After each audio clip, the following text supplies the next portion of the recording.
யாரும் தெரியாம என்ன தூக்கிட்டு வந்துட்டல நீ சொன்ன ஒண்ணு தெரியாது நான் குமார் போனா ராமேஷ் போனா தேவடியா போனா அது என்ன தனியா வீடு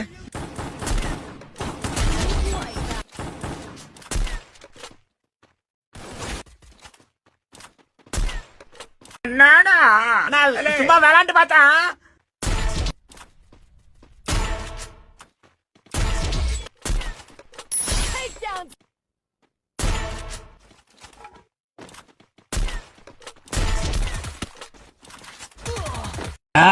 முன்சாமி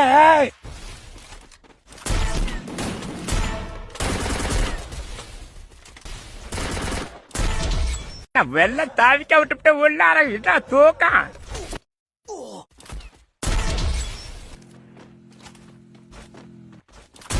ஐயோ ஐயோ போச்சு